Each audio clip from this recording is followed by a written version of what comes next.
ఢిల్లీ ముఖ్యమంత్రి రేఖా శర్మ కీలకమైనటువంటి చర్యలు చేపడుతున్నారు. అదేంటయ్యా అంటే వైర్లెస్ సిటీ. అంటే మనకు రోడ్ల మీద విద్యుత్ కేబుల్స్, లేకపోతే ఇంటర్నెట్ కేబుల్స్, తర్వాత రకరకాల కేబుల్స్ ఉంటుంటాయి. ఈ కేబుల్స్ అన్నీ కనబడతా ఉంటుంటాయి. వాటిట్లో తేడాలు వచ్చినప్పుడు, ఈ వర్షాలు తుఫాన్లు వచ్చినప్పుడు అవి జారి పట్టడం, అవి వాటి వల్ల చనిపోవడం, లేకపోతే వాటి వల్ల ఇబ్బందులు పట్టడం జరుగుతూ ఉంటుంటుంది. అయితే అవేమి అంటే మొత్తం భూమి అడుక్కి దోసేయడం, డెక్స్ కట్టేసి భూమి అడుగున. అంటే అప్పుడు మొత్తం రోడ్డు తవ్వాలి, లేదా రోడ్లకి బెజ్జాలు పెట్టి డెక్స్ వేసి ఈ పెట్టాలి. చాలా కాస్ట్లీ కూడినటువంటి వ్యవహారం. బట్ ఢిల్లీలో అది చేయడానికి సిద్ధపడుతుంది ఢిల్లీ ముఖ్యమంత్రి రేఖా శర్మ.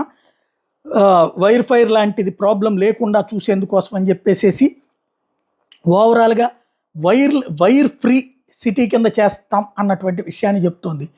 దాన్ని పబ్లిక్ కూడా రెడీ అవుతున్నారు. ఇంకోటి యమునా రివర్ క్లీనింగు, ఇది ఈ రెండు కనుక నువ్వు చేయగలిగితే 20 ఏళ్ళు నువ్వే ముఖ్యమంత్రిగా ఉంటావని చెప్తున్నారు పబ్లిక్ నెట్లో.